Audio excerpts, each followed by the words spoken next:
जो इस कहानी में है आज वही हो रहा है। पहाड़ की तराई में एक गांव है नागपुर।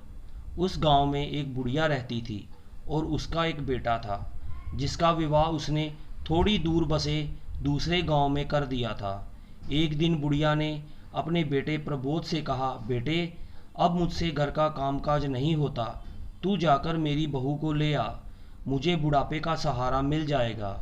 प्रबोध माँ की बात सुन अपनी पत्नी को लेने ससुराल के लिए चल पड़ा। उसके ससुराल के बीच एक घना जंगल पड़ता था। जब वह जंगल के बीच से जा रहा था तो उसने देखा कि रास्ते के किनारे पेड़ के गिरे पत्तों फूलों में आग लगी हुई है और पास ही पत्तों की जलती आग के बीच में एक बिल है जिसमें से सांप बार बार अपना सिर निकाल रहा है, पर आग की गर्मी से निकल नहीं पा रहा था। बुढ़िया के बेटे को आते देख नाग जोर से चिल्लाकर बोला, ए भाई, मुझे इस आग से बाहर निकालो, तुम्हारा बड़ा एहसान मानूंगा। प्रबोध ने कहा, तुम तो नाग हो, तुम्हारा क्या भरोसा, तुम निकलने के बाद मुझे ही काट सकते हो। नाग ने कहा, कैसी बातें करते हो, तुम मेरी जान बचाओगे और मैं तुम्हें काट लूँगा, ऐसी बात सोची भी नहीं जा सकती। नाग के बार बार विनती करने पर लड़के को दया आ गई और उसने लाठी की मदद से नाग को आग से बाहर निकाल दिया। नाग जैसे ही आग से बाहर आया उसने लड़के से कहा, अब मैं तुम्हें काटूंगा। प्रमोद हक्का बक्का रह गया। उसने कहा, लेकिन तुमने तो नाग काटने का पक्का वादा किया था। नाग ने हंसते हुए कहा, अरे मूर्ख, ये कलयुग है, कहने और करने में ज़मीन आसमान का अंतर है। यहाँ भलाई का बदला बुराई से है, यहाँ युग धर्म है, मैं तुम्हें काट कर युग धर्म निभाऊंगा। लड़के ने कहा, यदि तुम्हें काटना ही है तो काट लो, पर मेरी तसल्ली तो करवा दो कि कलयुग का यही धर्म है। नाग ने लड़के की बात मान ली। लड़का नाग के साथ जंगल में चरती हुई एक गाय के पास गया और गाय को पूरी घटना सुनाकर बोला, गाय माता, अब तुम ही न्याय करो।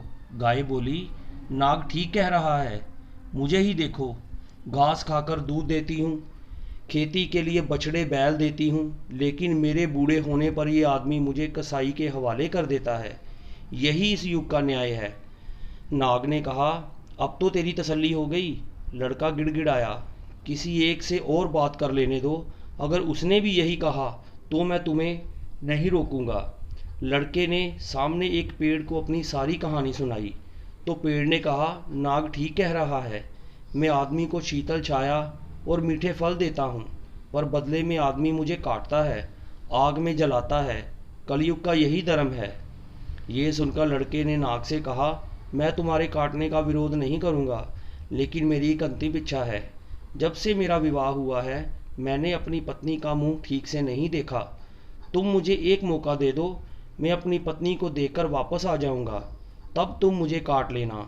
नाग ने कहा, मंजूर है, पर पत्नी से कोई बात ना करना और 3 घंटे के भीतर लौट आना। लड़का अपने ससुराल पहुंचा। कुछ कदम दूर से ही उसने देखा कि उसकी पत्नी दरवाज़ा साफ कर रही है। उसे देखकर उसकी आंखों में आंसू गिरने लगे। उसकी पत्नी इस तरह देखकर भावुक हो गई। वह कुछ पूछ पाती इससे पहले ही लड़का वापस चला गया। पत्नी ने सोचा ज़रूर कोई विपत्ति आई है। वह भी पीछे पीछे चलकर नाग तक पहुंच गई। नाग ने गुस्से में कहा, मैंने तो तुम्हें पत्नी से बात करने से मना किया था, इसको लेकर क्यों आए हो। इस पर उसकी पत्नी ने कहा कि इन्होंने मुझसे बात नहीं की, ये बिना कुछ बोले वापस चल दिए, तो मैं इनके पीछे पीछे चली आई हूँ। लड़के ने कहा, अब मैं तैयार हूँ, युग धर्म का निर्वाह करो। सांप लड़के को काटने के लिए तैयार हुआ ही था कि तभी उसकी पत्नी ने कहा, थोड़ा रुक जाओ, तुम इन्हें काटने जा रहे हो, सिर्फ इतना बता दो, उनके बाद मैं अपना गुजारा कैसे करूँगी। नाग ने कहा, उसका इंतज़ाम है। इस बिल के 7 फेरे करके इसे खोदोगी तो तुम्हें सोने से भरे हुए 7 घड़े मिलेंगे, तुम्हारी ज़िंदगी आराम से गुजर जाएगी। लड़के की पत्नी ने कहा, मैं तुम्हारी बात पर कैसे विश्वास करूं? मेरी तसल्ली के लिए 7 फेरे लेकर बिल खोद लेने दीजिए। नाग लड़की की बात मान गया।